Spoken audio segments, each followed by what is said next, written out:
प्यारे साथियों नमस्कार। कैसे हैं आप सभी प्यारे दोस्त। उम्मीद है आप सभी लोग बहुत अच्छे, शानदार, स्वस्थ, जबरदस्त, जिंदाबाद होंगे और आप सभी प्यारे साथियों की पढ़ाई भी बहुत अच्छी चल रही होगी।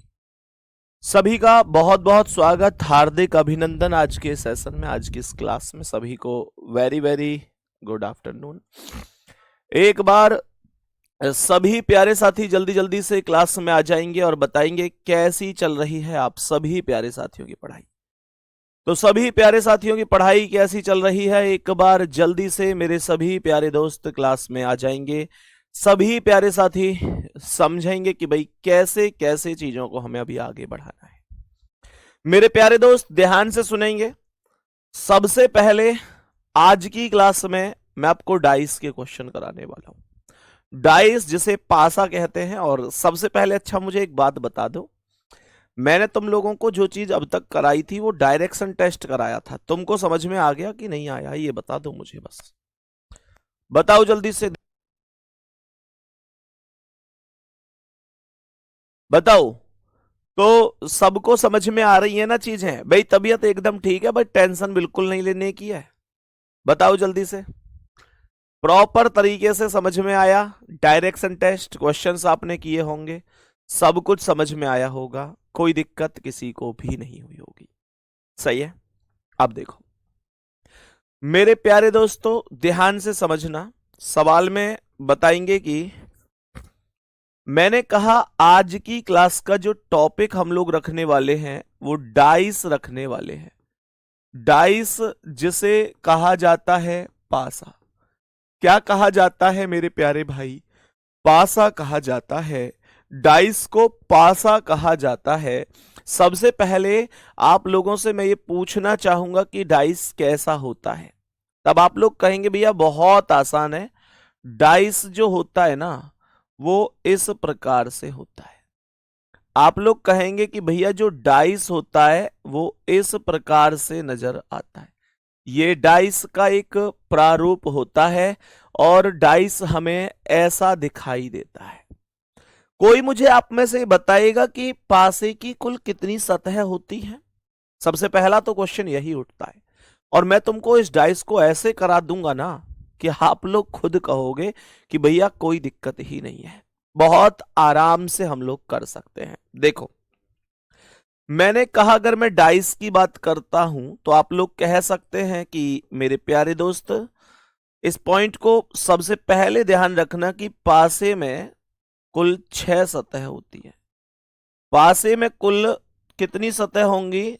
6 सतह होंगी। तो जवाब होगा कि पासे में कुल 6 सतह होती है। मैं बोलूंगा आप लोगों से कि there are 6 surfaces in any dice. यहां से क्वेश्चन कभी भी पूछ ले, वैसे इतना आसान क्वेश्चन आज के दौर में पूछे नहीं जाते कि भाई पासे में कितनी सतह होती है। ऐसा आसान क्वेश्चन थोड़ी पूछेगा, लगभग सबको पता है। पर बिल्कुल हम बेसिक से लेकर चल रहे हैं तो हमको एक हाई लेवल तक जाना है, तो सब बिल्कुल जीरो से ही शुरू करूंगा। बिल्कुल परेशान होना ही नहीं है किसी को। ये 6 सतह कैसे कैसे होती हैं भैया, इनका थोड़ा सा बताना। तो मेरे प्यारे दोस्त एक सतह ऊपर होती है। तो ये सतह जो होती है, सबसे पहले कहूंगा कि एक सतह ऊपर वाली सतह होती है जिसे इंग्लिश में टॉप कहते हैं। एक उसके अपोजिट होती है जिसे मेरे प्यारे भाई नीचे कहते हैं। तो एक सतह ऊपर हो गई और एक सतह नीचे हो गई। मैंने कहा कि एक सतह हो गई आगे और मेरे प्यारे भाई एक सतह हो गई पीछे। मैंने कहा ऊपर नीचे आगे पीछे। उसके बाद आप लोग कहेंगे तो ये आएगा दाएं और मेरे प्यारे गुड्डा फिर आ जाएगा बाएं, फिर आ जाएगा बाएं। तो आप लोग इस बात को हमेशा ध्यान रखना, ऊपर नीचे आगे पीछे दाएं और बाएं, इस प्रकार से कुल मिलाकर 6 सतह होती है। कभी भूलोगे तो नहीं। आप लोग उदाहरण के तौर पे ऐसे समझो, बेटा वो रिमोट दिखाना मुझे। तो मैंने आप लोगों से कहा कि मानकर चलो मैं इसे थोड़ी देर के लिए डाइस मान लेता हूं। तो एक सतह ऊपर है, एक नीचे है, एक आगे, एक पीछे, एक दाएं और एक बाएं है। बात सबको समझ में आ गई? अब जरा ध्यान से सुनना दूसरे स्टेप को। मैंने कहा कि जो दूसरा स्टेप इसमें बनेगा वो क्या बनेगा, थोड़ा सा ध्यान से समझने की कोशिश करना। पासे में कुल 6 सतह होती हैं, ऊपर नीचे आगे पीछे दाएं और बाएं, इस प्रकार से कुल 6 सतह होती है। मेरे सभी प्यारे दोस्त, सभी प्यारे भाई, जरा ध्यान से समझना। तो ये सेकंड वाला क्या बन रहा है, सेकंड वाला बन रहा है किसी भी एक सतह के विपरीत, किसी भी एक सतह के विपरीत। ये बहुत इंपॉर्टेंट पॉइंट है, इनको आप लोग कॉपी करते चलना मेरे साथ। किसी भी एक सतह के विपरीत केवल एक सतह होती है, किसी भी एक सतह के विपरीत केवल एक सतह होती है, किसी भी एक सतह के विपरीत केवल एक सतह होती है। जबकि जबकि शेष बची हुई चारों सतह, जबकि शेष बची हुई चारों सतह उस सतह की पड़ोसी सतह होती है।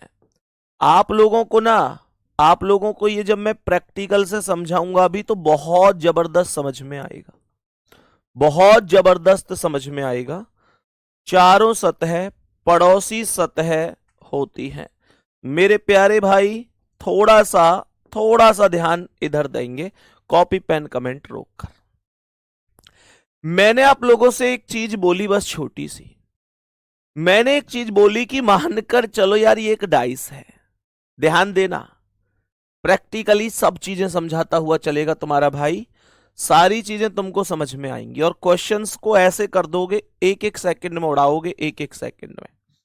ध्यान से सुनना, मैंने कहा आप लोगों को ये ऊपर वाली सतह दिखाई दे रही है, ऊपर वाली सतह दिखाई दे रही है। तो ये जो ऊपर वाली सतह है, मुझे कमेंट में ये बताओ कि इसके अपोजिट जो सतह होगी वो कहां होगी। बहुत नॉर्मल सा क्वेश्चन पूछा है दोस्त, मैंने पूछा कि ऊपर वाली सतह के अपोजिट सतह कहां होगी। आप लोग कहेंगे जी नीचे होगी। अगर ऊपर वाली सतह के अपोजिट नीचे वाली सतह है तो मेरे प्यारे दोस्त इसका मतलब ये दो सतह हो गई, एक ऊपर और एक नीचे। मैंने कहा 4 सतह बच गई जो पड़ोसी सतह है, 1 2 3 4, यानी कि ये वाली। तो जो ये वाली सतह बची ना, ये ऊपर वाली सतह की निकटवर्ती या नजदीकी या पड़ोसी सतह होंगी। ये बात आप सभी हमेशा ध्यान रखेंगे। बात समझ में आ गई? तो एक किसी भी सतह के विपरीत केवल एक सतह होगी, शेष बची हुई चारों सतह उस सतह की पड़ोसी सतह होंगी। कहानी खत्म। अब सबसे इंपॉर्टेंट बात सुनेंगे ध्यान से, सबसे इंपॉर्टेंट चीज सुनेंगे। पासे में कभी भी, अब मैं जो स्टेप लिखवा रहा हूं ना, ये ऐसा स्टेप है कि आप लोगों के हमेशा काम आएगा, हमेशा काम आएगा। ध्यान से सुनना, मैंने कहा 2 opposite surfaces can never be seen together and can never be hidden together. ध्यान से समझो, पासे में कभी भी 2 विपरीत सतह, 2 विपरीत सतह, पासे में कभी भी 2 विपरीत सतह ना तो एक साथ दिखाई देती हैं। पासे में 2 विपरीत सतह ना तो एक साथ दिखाई देती हैं। पासे में 2 विपरीत सतह ना तो एक साथ दिखाई देती हैं, ना तो एक साथ दिखाई देती हैं, ना ही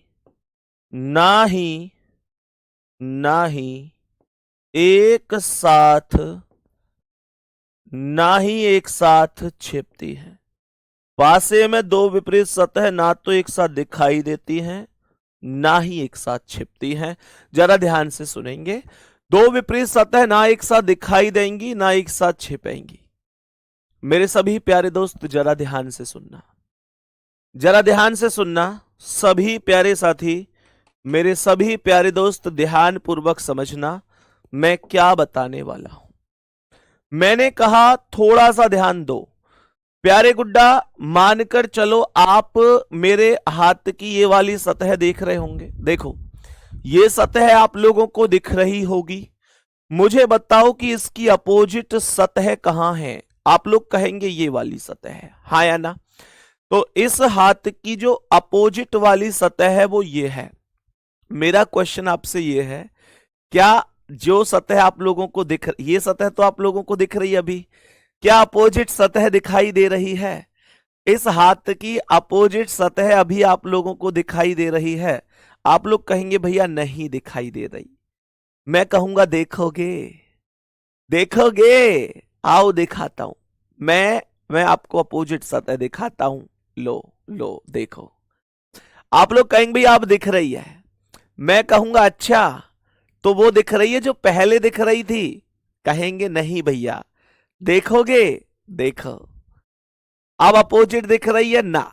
अपोजिट देखोगे अब पहली दिख रही है ना। पहली देखोगे, देखो अपोजिट दिख रही है ना। क्या समझ रहे हो? ये करके दिखाऊं मैंने क्या बोला? मैंने बोला कि मेरे भाई, दो विपरीत सतह कभी भी ना तो एक साथ दिखाई देती है और ना एक साथ छिपती है।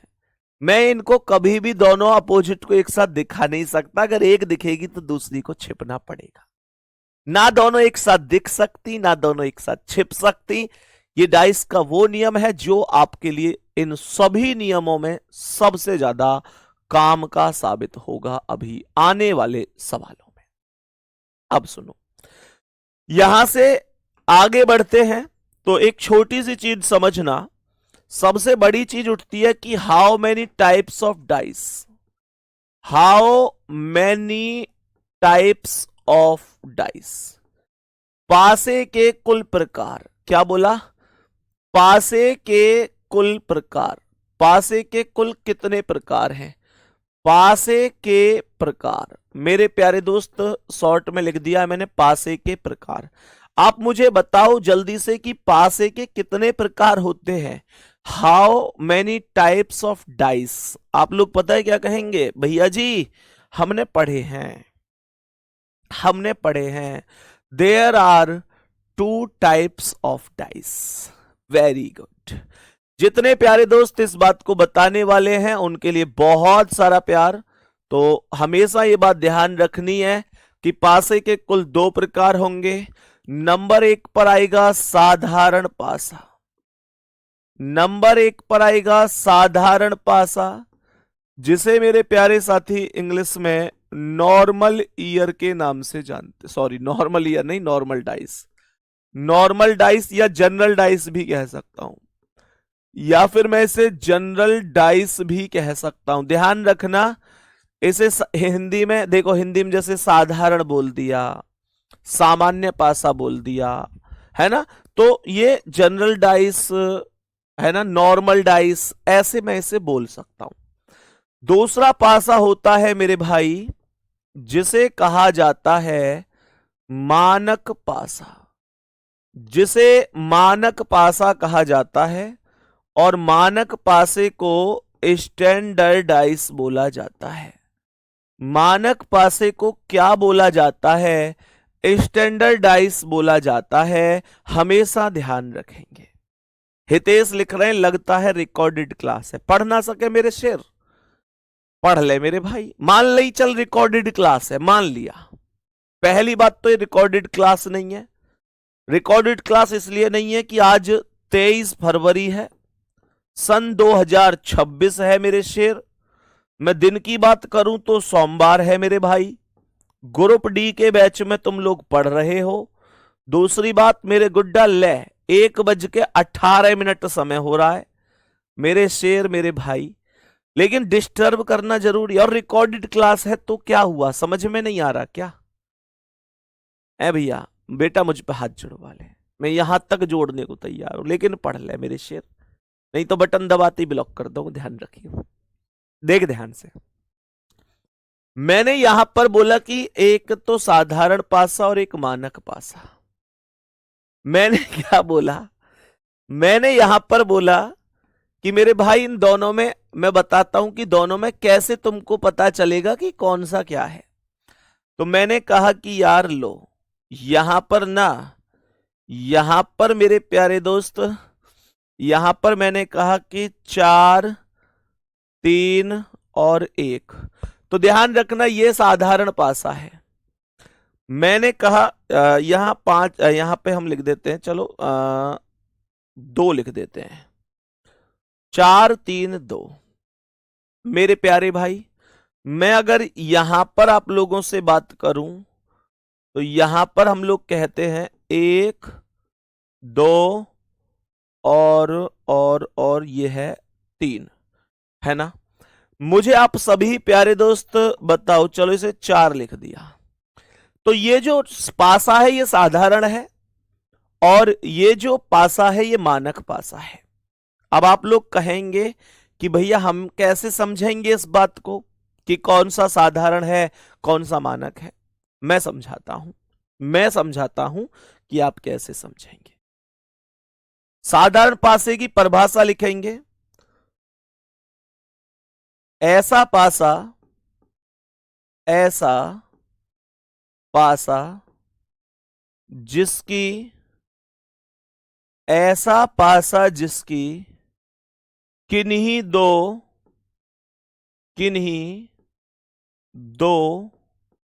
निकटवर्ती सतहों का, ऐसा पासा जिसकी किन्हीं दो निकटवर्ती सतहों का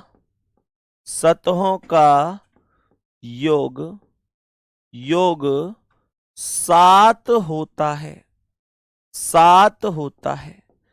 ऐसा पासा जिसकी किन्हीं दो निकटवर्ती सतहों का योग 7 होता है, साधारण पासा कहलाता है। यहां लिख देता हूं, साधारण पासा कहलाता है। अब मैं आप लोगों को समझाऊंगा कि यह क्या मामला है, ताकि जो चीजें मैं पढ़ाता चलूं वो आप लोगों के माइंड में एकदम सेट होती चली जाए। ऐसा पासा जिसकी किन्हीं दो निकटवर्ती सतहों का योग 7 होता है, साधारण पासा कहलाता है। मुझे बताओ, क्या इसमें आप लोगों को कोई सी दो ऐसी सतह दिखाई दे रही हैं जिनका योगफल 7 है? क्या ऐसी कोई भी दो सतह दिखाई दे रही हैं जिनका योगफल 7 है? तो आप लोग कहोगे कि हां भैया, ये 4 और 3 नजर आ रहा है। ये 4 + 3 अगर करेंगे तो ये 7 ही बनेगा। तो इसका मतलब ये हुआ कि ये साधारण पासा है। इसका मतलब ये हुआ कि ये साधारण पासा है। बात समझ में आ गई? मेरे सभी प्यारे दोस्त बताएंगे बात एकदम ओके है। और साधारण पासा, ज्यादा नहीं टेंशन नहीं लेनी, बस आपकी आंखों को अगर दो ऐसी सतह दिख रही हैं जिनका योगफल 7 है तो डिक्लेयर कर दो कि वो साधारण पासा है, नहीं तो फिर आप जानते हैं कि मानक पासा है। मेरे प्यारे दोस्त अब ध्यान से सुनना, ऐसा पासा, दूसरा, अब मानक पासे की परिभाषा पर आते हैं। ऐसा पासा जिसकी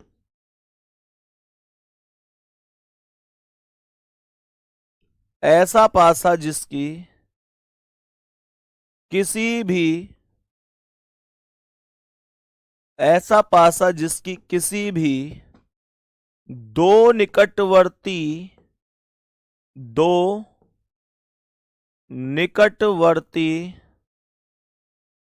सतहों का योग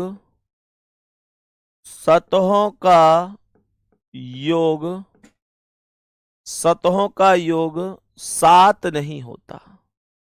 7 नहीं होता, मानक पासा कहलाता है। होता है मानक पासा। यहां लिख देते हैं 7 नहीं होता। यहां लिख देते हैं ऐसा पासा जिसकी किन्हीं दो निकटवर्ती सतहों का योग 7 नहीं होता, है ना, सतहों का योग 7 नहीं होता, मानक पासा कहलाता है। मानक पासा कहलाता है, मानक पासा कहलाता है। अभी ये पूरी नहीं हुई है परिभाषा, एक लाइन और लिखेंगे, एक लाइन और लिखेंगे। मानक पासे में यहां लिखेंगे लेकिन, लेकिन मानक पासे में, लेकिन मानक पासे में, मानक पासे में सभी विपरीत सतहों का योग, सभी विपरीत सतहों का योग 7 होता है। सभी विपरीत सतहों का योग 7 होता है। जरा ध्यान से देखिएगा, मैंने आप लोगों से बोला कि भाई जिसमें दो निकटवर्ती सतहों का योग 7 बन जाए वो साधारण पासा है, और जिसमें किन्हीं दो निकटवर्ती सतहों का योग, कोई सी भी दो निकटवर्ती सतहों का योग 7 ना बने, वो मानक पासा होता है। तो आप लोग देखेंगे कि यहां पर देखो 1 और 2 3, 7 नहीं बना, 2 और 4 6, 7 नहीं बना, 4 और 1 5, 7 नहीं बना। यही तो परिभाषा थी कि ऐसा पासा जिसकी किसी भी दो निकटवर्ती सतहों का योग 7 नहीं होता, मानक पासा कहलाता है। मानक पासे में, मानक पासे में, लेकिन मानक पासे में सभी विपरीत सतहों का योग 7 होता है। मानक पासे में सभी विपरीत सतहों का योग 7 होता है। मेरे सभी प्यारे भाई बहन इस बात को पूरी तरीके से समझ गए होंगे, कोई दिक्कत तो नहीं है। तो इसका मतलब तो भैया जी ये हुआ कि मानक पासे के आंसर फिक्स होते हैं। बिल्कुल यही मतलब हुआ इसका कि मानक पासे के जो आंसर हैं वो सभी के सभी आपस में फिक्स होंगे। तीनों को थोड़े ही ना जोड़ना है। देखो एक बहन है हमारी, उन्होंने तीनों को ही जोड़ दिया, 1 + 2 + 4 = 7 कर दिया। ऐसा थोड़ी ना होता है कि मतलब कैसे भी जोड़ के नहीं, केवल 2 को ही जोड़ के देखना है। तो मैंने कहा कि मानक पासे के जो आंसर हैं वो फिक्स हैं। कैसे फिक्स हैं? हर एक का टोटल हमेशा 7 होगा। कैसे 7 होगा? तो ये सुनो कि जो 2 है उसका अपोजिट 5 होगा हमेशा, 3 का 4 होगा और 1 का अपोजिट 6 होगा। ये बात मेरे सभी प्यारे भाई बहन बहुत अच्छी तरीके से प्रॉपर रूप में समझ गए होंगे। यहां तक बात समझ में आ रही है? अमन प्रजापति लिख रहे हैं थोड़ा स्पीड में पढ़ाओ सर जी। भाई हाथ जोड़ के कह रहा हूं, क्लास बिल्कुल अच्छी नहीं लग रही हो तो बिल्कुल यहां पे क्लास को ब्रेक दे दो मेरे भाई, ब्रेक दे दो। आप क्लास को यहीं रोक सकते हो, बाद में जब क्लास खत्म हो जाए तो स्पीड पे बढ़ा के देख लेना। बाकी मैं इससे ज्यादा स्पीड नहीं कर सकता। मैं यहां पर क्लास में किसी 1-2 बच्चों के लिए नहीं हूं, मैं पूरा एक माहौल लेकर चलता हूं। मैं खुद अपने आप में, देखो जो किसी भी टॉपिक की सबसे पहली क्लास होती है उसे मैं जरूरत से ज्यादा स्लो ही पढ़ाता हूं, क्योंकि मेरा यह मानना है कि अगर एक आधार बच्चे का मजबूत हो गया, किसी भी भाई का अगर कोई आधार मजबूत है, किसी को बेसिक पता है किसी चीज का, तो उसके लिए कोई बड़ी बात नहीं है कुछ भी। यहां पर अभी बहुत ऐसे भाई बहन हैं जिनको हो सकता है ये स्पीड भी तेज लग रही हो, नोट्स बना रहे होंगे साथ साथ, या बहुत सारी चीजें हैं। भाई मैं रिक्वेस्ट करूंगा जो भी साथी की भैया जल्दी जल्दी पढ़ना है, तो फिर मेरी क्लास में आप लोग बाद में रिकॉर्डेड स्पीड बढ़ाकर आ सकते हैं, बाद में देख सकते हैं रिकॉर्डिंग में, इसलिए क्लास का माहौल ना बिगाड़ें, ठीक है ना। चलो, तो यहां तक सबको ये बात बहुत बेहतर और शानदार तरीके से समझ में आ गई होगी। सभी प्यारे साथी यहां तक बताएंगे, कोई दिक्कत तो नहीं है। आगे बढ़ते हैं, यहां से आगे बढ़ते हैं। अब मैं आप लोगों से कुछ क्वेश्चंस दूंगा। क्वेश्चन इतने नॉर्मल होंगे कि बस आप लोगों को ये समझना है कि ये पासा साधारण है या मानक है। तो देखते हैं कितने साथी बता पाते हैं। क्वेश्चंस पर आएंगे और आप मुझे बताएंगे कि कौन सा पासा साधारण है, कौन सा पासा मानक है, इनके आंसर क्या हो सकते हैं। तो मेरे सभी प्यारे दोस्त एक बार चेक करके थम्स अप करके बताओ, बता पाओगे ना भाई? बता पाओगे ना कि भैया जी हम बता देंगे कि कौन सा पासा साधारण है और कौन सा पासा मानक है? अगर बता सकते हो तो जरूर बताइएगा, आपका स्वागत रहेगा। नहीं बता सकते हो तो कोई दिक्कत नहीं है, फिर मैं बताऊंगा। चलो, तो ये सभी के सभी पासे रहने वाले हैं। कौन सा साधारण है, कौन सा मानक है, वो हम लोग यहां पर आप लोगों से समझने की कोशिश करेंगे।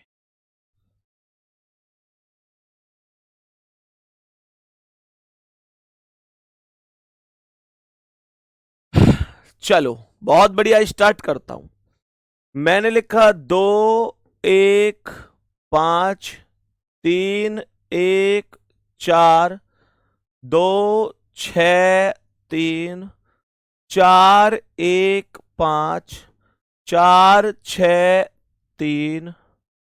मैंने यहां पर लिखा 2 1 3, ABC, लाल, हरा, सफेद,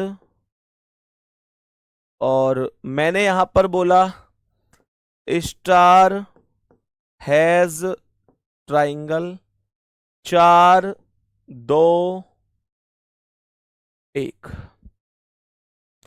थोड़ा सा ध्यान देंगे और मुझे बताएंगे कि ये सभी के सभी पासे साधारण हैं या मानक है। ये एक बार समझने की कोशिश करेंगे सभी प्यारे साथी।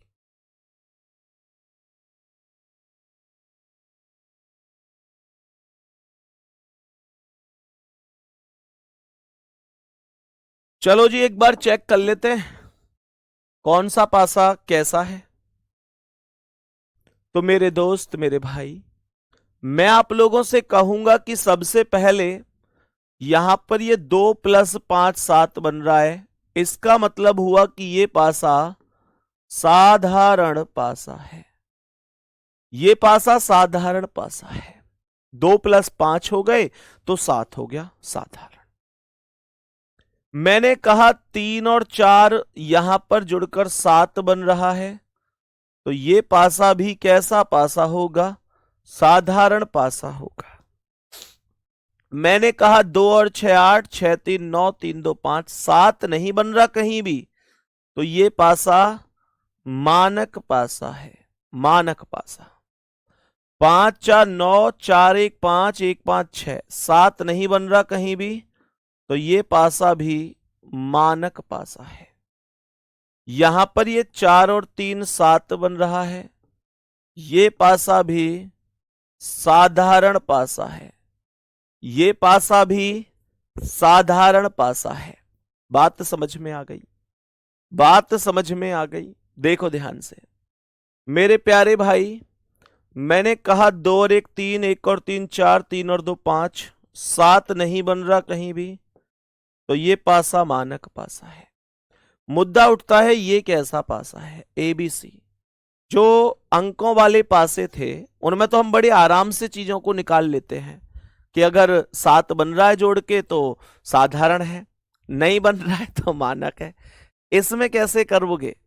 एक बार ईमानदारी से बताना, कितने लोग आप में से ऐसे हैं कि यहां A को 1 मान लिया, B को 2 मान लिया, C को 3 मान लिया, फिर उसके आधार पर डिस्कस किया कि ये साधारण है या मानक है। ऐसे कितने हैं तुम में से? तो मेरे प्यारे दोस्त, ऐसे होंगे। ये कलाकारी नहीं करनी है गुड्डा। फिर ऐसे कलर में क्या कर पाओगे? ऐसे चिन्हों में क्या ही कर पाओगे? हमेशा ध्यान रखना कि जब कभी भी अंकों के अलावा चाहे तो अंग्रेजी वर्णमाला के अक्षर आ जाएं, चाहे कोई कलर आ जाए या कोई चिन्ह आ जाए, ऐसी स्थिति में हमेशा मानक पासा नहीं होता। कौन सा होता है? साधारण होता है। मैंने कहा तो ये पासा कैसा पासा होगा? साधारण पासा होगा। आप लोग कहेंगे भैया क्यों? अरे नियम है। क्यों? क्या? जब कभी अंकों के अलावा अंग्रेजी वर्णमाला के अक्षर आ जाएं, कोई कलर आ जाए, कोई चिन्ह आ जाए, तो वो कैसे पासे होते हैं? साधारण पासे होते हैं। तो मेरे प्यारे भाई, क्या ये बात हम सबको समझ में आ गई? ये भी साधारण है क्योंकि कलर है, और ये भी साधारण है क्योंकि यहां पर चिन्ह बने हुए हैं। मेरे दोस्त, यहां पर ये 4 2 6 2 1 3 1 4 5 7 नहीं बन रहा, तो ये मानक है, क्योंकि अंकों में तो मैं इस चीज को देखूंगा कि भाई साधारण है या मानक। बात समझ में आई सबको? सबको बात समझ में आ गई? यहां तक कोई दिक्कत या परेशानी तो नहीं है? बोलो जल्दी से। अगर कोई दिक्कत है, परेशानी है, तो कह दो कि संदीप भैया हमें समझ में नहीं आए। कोई भी दिक्कत है तो। सबको ओके हुआ यहां तक? अब देखो, अब आप लोगों ने एक चीज देखी कि यार साधारण पासे में तो अपोजिट निकालने हमें सीखने पड़ेंगे, मानक पासे में अपोजिट निकालना कोई बड़ी बात नहीं है। मानक पासे में तो अभी अभी हमने जाना है, मानक पासे में तो अभी अभी हमने जाना है कि सभी अपोजिट सतहों का योगफल 7 होता है। तो मानक पासे में तो आप अपोजिट निकाल लोगे, दिक्कत आएगी साधारण पासे में। दिक्कत कहां आएगी? साधारण पासे में दिक्कत आएगी। तो भाई मेरे दोस्त, यहां पर जरा ध्यान से सुनना। मैं यहां पर एक हेडिंग लिख रहा हूं, साधारण पासे को हल करने के नियम। साधारण पासे को हल करने के नियम। हल करने के नियम। हल करने के नियम, ये है साधारण पासे को हल करने के नियम। जरा ध्यान से सुनना, जरा ध्यान से सुनना। मैं एक सबसे पहले आप लोगों से एक चीज पूछना चाहूंगा। पहले तो कॉपी और पेन रोक लेना, कोई भी कॉपी और पेन का प्रयोग नहीं करेगा। मैंने कहा साधारण पासे को हल करने के नियम, पहले ही नियम पर चलता हूं। पहला नियम हम यहां पर लिखेंगे, पहला नियम हम यहां पर लिखेंगे निकटतम का नियम। पहला नियम यहां पर आएगा निकटतम का नियम। मेरे प्यारे दोस्त, थ्योरी आप चाहोगे तो मैं लिखवा दूंगा, बाकी आपको जैसे क्वेश्चन सॉल्व करवाया जाएगा कोई आवश्यकता नहीं है थ्योरी की। फिर भी लिखवा देता हूं, आपके नोट्स बनने में भी तो एक सहायता आपको मिलती है। निकटतम का नियम है क्या चीज, जरा ध्यान से सुनेंगे। यदि पासे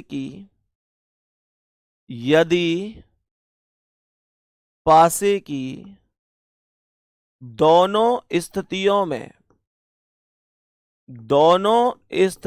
में यदि पासे की दोनों स्थितियों में कोई एक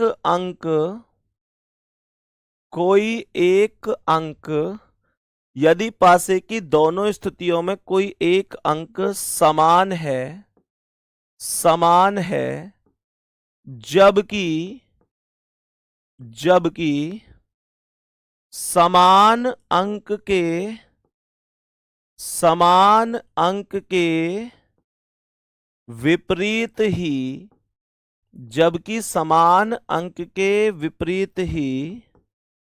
पूछा जाता है, समान अंक के विपरीत ही पूछा जाता है, तो वह अंक प्रश्न का उत्तर होगा, वह अंक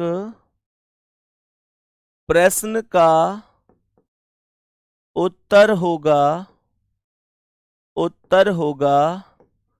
जो कि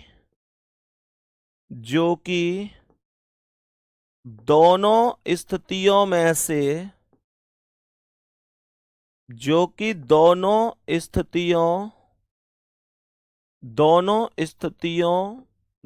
से गायब है, जो कि दोनों स्थितियों में से गायब है। मैंने कहा यदि पासे की दोनों स्थितियों में कोई एक अंक समान है, जबकि समान अंक के विपरीत ही पूछा जाता है, तो वह अंक प्रश्न का उत्तर होगा जो कि दोनों स्थितियों में से गायब है। अब आप लोगों को लगा होगा कि भैया क्या ही नियम आपने बताया है, कुछ समझ में नहीं आया। मैंने कहा देखो समझो, ध्यान से सुनो। ये मेरे जो भाई इंग्लिश मीडियम वाले हैं कुछ साथी कि भैया इंग्लिश में भी लिखो, गुड्डा मैं आपको इनके प्रॉपर नोट्स उपलब्ध करवाऊंगा। अभी मैं केवल समझा रहा हूं, परेशान मत होना।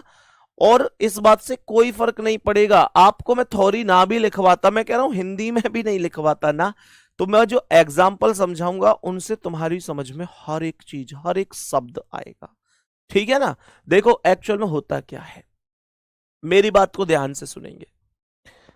एक्चुअल में है क्या चीज, इसने कहा है कि भाई दो अंक प्रश्न का उत्तर होगा जो दोनों स्थितियों में से गायब है। जैसे मानकर चलो कि ये 2 डाइस मैंने यहां पर बना दी है। अब आपको समझ में आएगा, मैंने कहा यहां 2 है, यहां 1 है, यहां 5 है, यहां 3 है, यहां 5 है, यहां पर 6 है।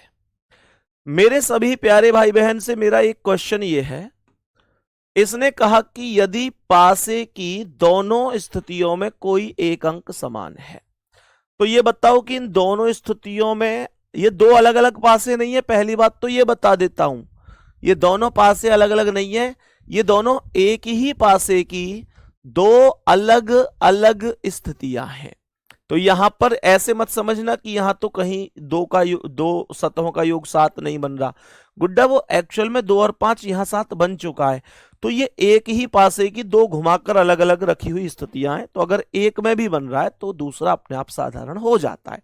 दूसरी बात, यदि पासे की दोनों स्थितियों में कोई एक अंक समान है, जबकि समान अंक के ही विपरीत पूछा जाता है, तो समान कौन है, दोनों में 5, कॉमन कौन है, दोनों में कॉमन है 5। मानकर चलो क्वेश्चन आपसे कह रहा है कि 5 के विपरीत क्या होगा।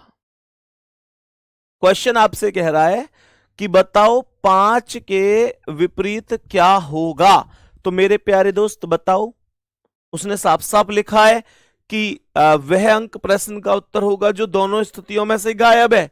आंखें खोलो और ध्यान से देखो, आपको कौन से अंक की कमी दिखाई दे रही है, कौन सा अंक गायब है, बताओ। मैंने कहा कौन सा अंक गायब है, बोलो। आप लोग कहेंगे भैया जी, भैया भैया भैया 4 गायब है, 4 गायब है। मैं कहूंगा यही तो आंसर है। अब आप लोग कहेंगे 4 आंसर क्यों हुआ, इस बात को समझाओ। आप लोग ये कहेंगे कि 4 क्यों हुआ आंसर, इस बात को समझाओ। तो जरा सोचो एक पल के लिए, आंसर क्या क्या हो सकते थे। 1 हो सकता था, 2 हो सकता था, 3 हो सकता था, 4 हो सकता था, 5 हो सकता था, 6 हो सकता था। मुझे एक बात बताओ, क्या 5 के विपरीत खुद 5 हो जाता? नहीं होता कभी भी। ऐसा थोड़ा ही है कि ऊपर भी 5 और नीचे भी 5। अरे कोई भी अंक एक बार ही तो आता है, दोबारा थोड़ा ही ना आता है। भैया रिपीट थोड़ी ना होते हैं अंक की, ऊपर भी 5 लिख दो और नीचे भी 5 लिख दो, दाएं भी 5 लिख दो, बाएं भी 5 लिख दो, आगे भी 5 लिख दो, पीछे भी 5। ऐसे नहीं होता यार, ऐसे थोड़ा ही ना होता है। और सुनो, आज मैंने आपको एक बात बताई थी आज की क्लास में, अगर आपको याद हो तो। मैंने ये कहा था कि यार पासे में कभी भी दो विपरीत सतह ना तो एक साथ दिखाई देती हैं और ना ही एक साथ छिपती हैं। Two opposite surfaces can never be seen together and can never be hidden together in any dice. तो मेरे प्यारे दोस्त, इसका मतलब क्या है पता है? यहां 5 के पास में 2 और 1 दिखाई दे रहे हैं। अगर 2 और 1 में से कोई भी 5 का अपोजिट होता तो वो 5 के पास दिखाई नहीं देता। 2 अपोजिट तो कभी एक साथ दिखते ही नहीं है। तो 5 के पास 2 और 1 दिख रहे हैं, तो ये जो 2 और 1 है ये कभी भी इसके अपोजिट हो ही नहीं सकते।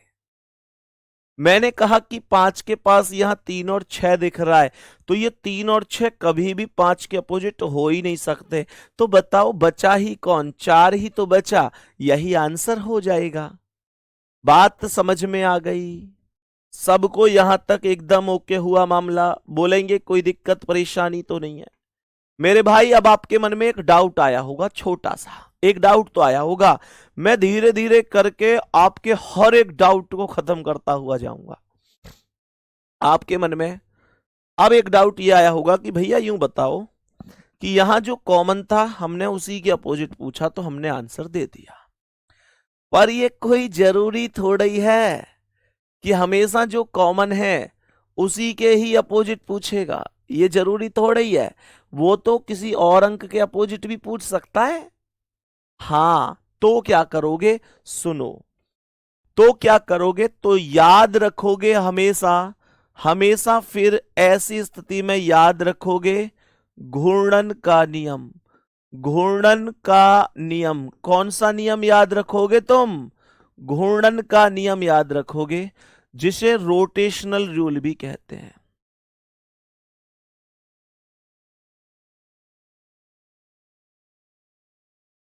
जिसे मेरे प्यारे दोस्त रोटेशनल रूल भी कहा जाता है,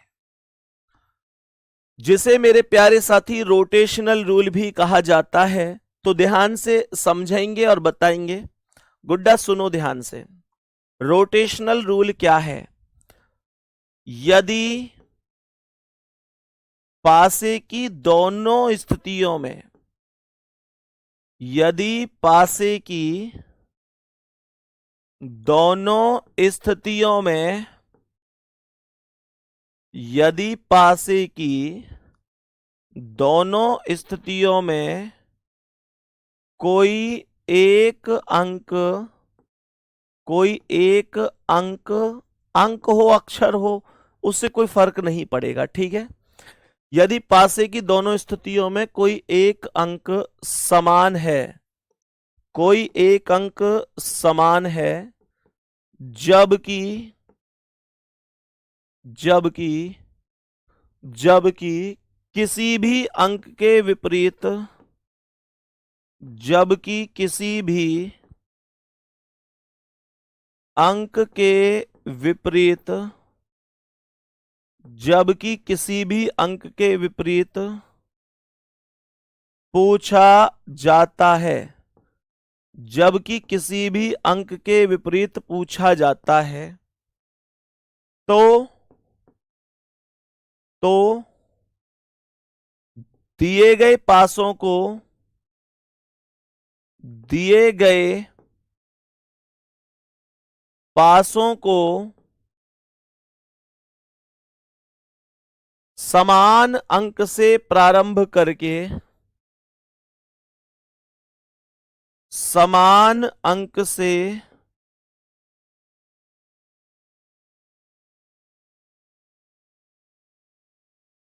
प्रारंभ करके घड़ी की दिशा में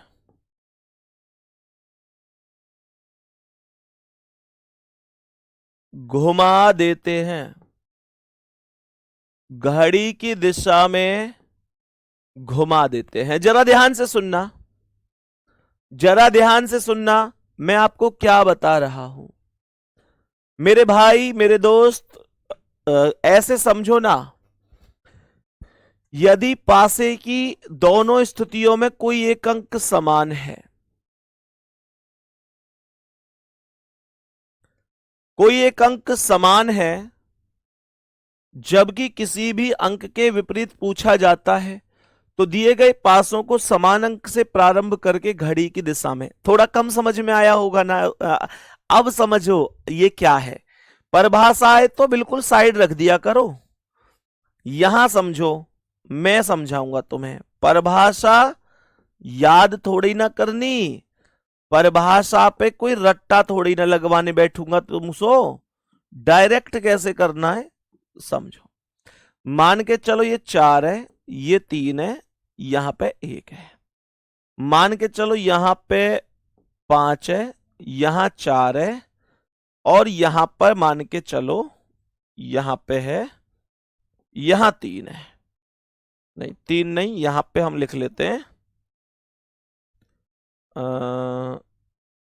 6 लिख लेते हैं।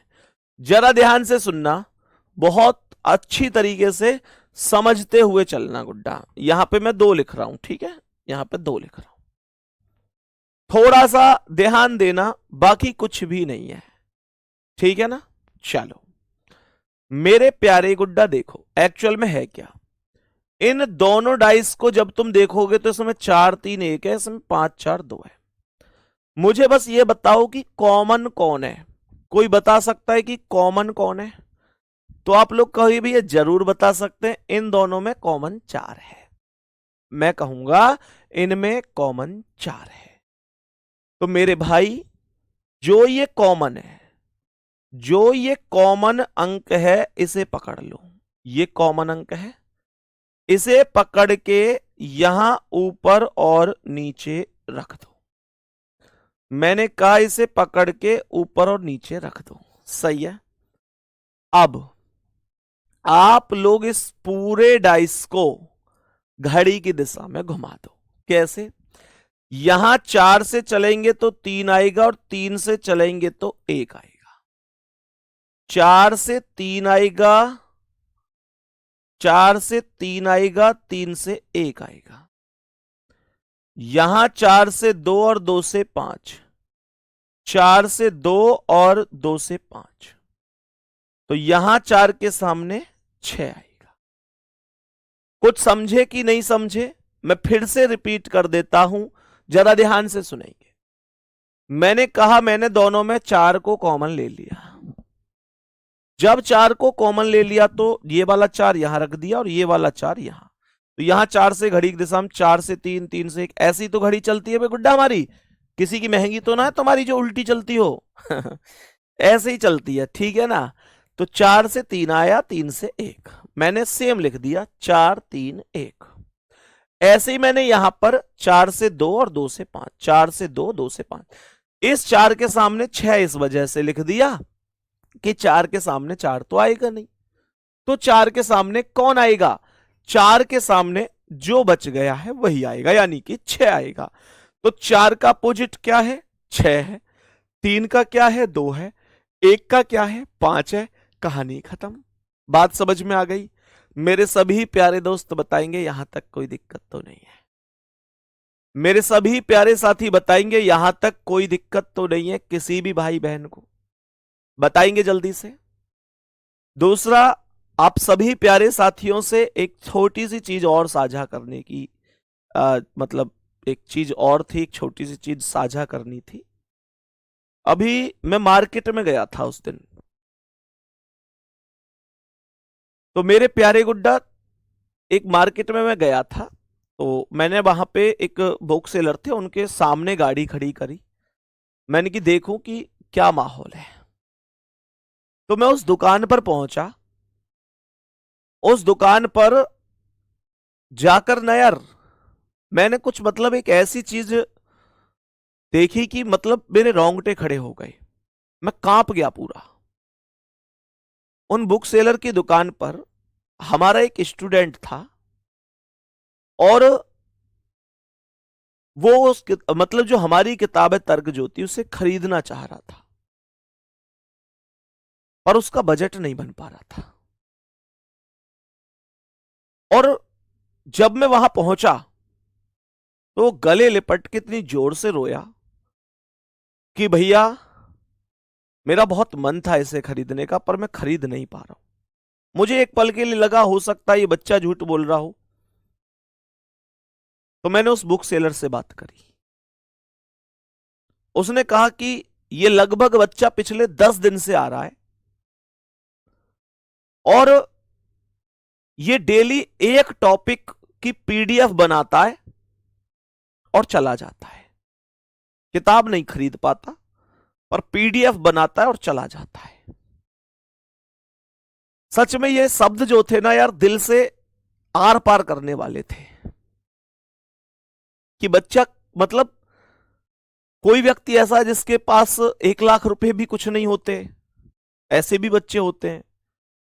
और हमारे पास ऐसे भी स्टूडेंट हैं जो एक 200 रुपए की किताब तक नहीं खरीद पा रहा, डेली बुक सेलर के पास जा रहा है, एक चैप्टर की पीडीएफ बना लाता है बेचारा, उससे जाके पढ़ लेता है, फिर सेम अगले दिन जाता है उसके पास, उससे रिक्वेस्ट करता है, वो बुक सेलर बता रहा था भैया कई बार तो भीड़ होती है तो मैं भी मेरे से कई बार सुना देता हूं। थोड़ा सा अजीब लगा। तो मेरे प्यारे दोस्त, मेरे भाई, वो बच्चा भी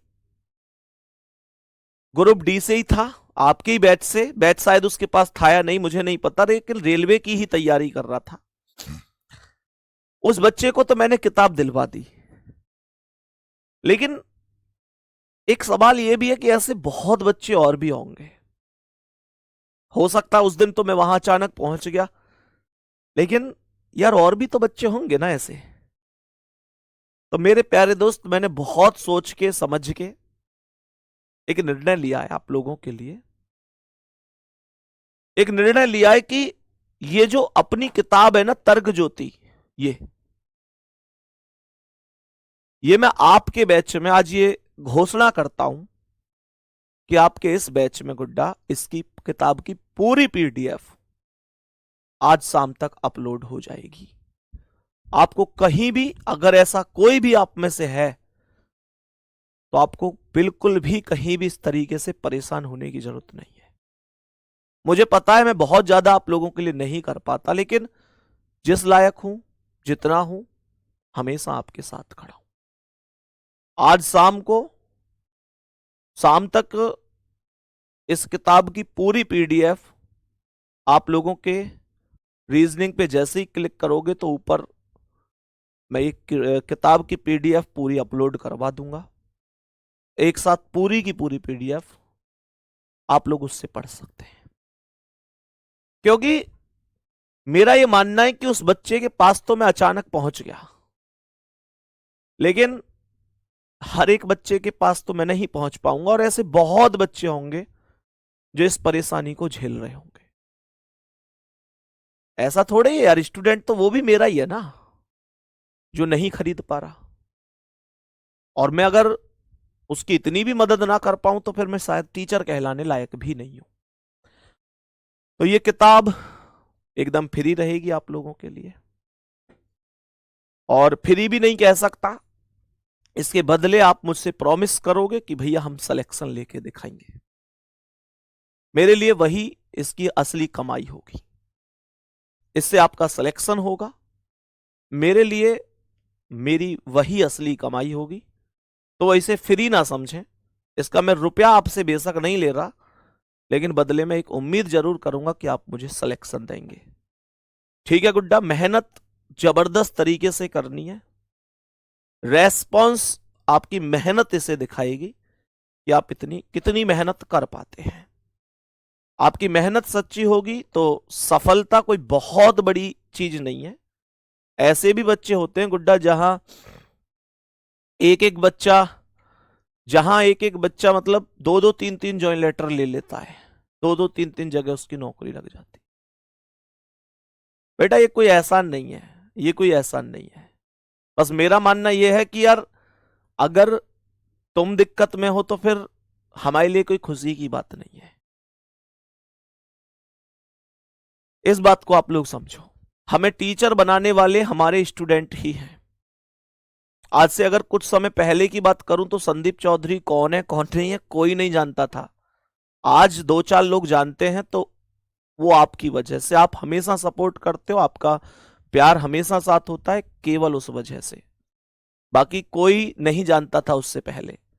और मेरे प्यारे दोस्त, मैं इतना ही कह सकता हूं कि अगर वो स्टूडेंट जिन्होंने आज हमें इस मुकाम तक पहुंचाया, अगर वही बच्चा परेशान है किसी वजह से और हम उसका सॉल्यूशन कर सकते हैं, तो फिर हम पीछे नहीं हट सकते।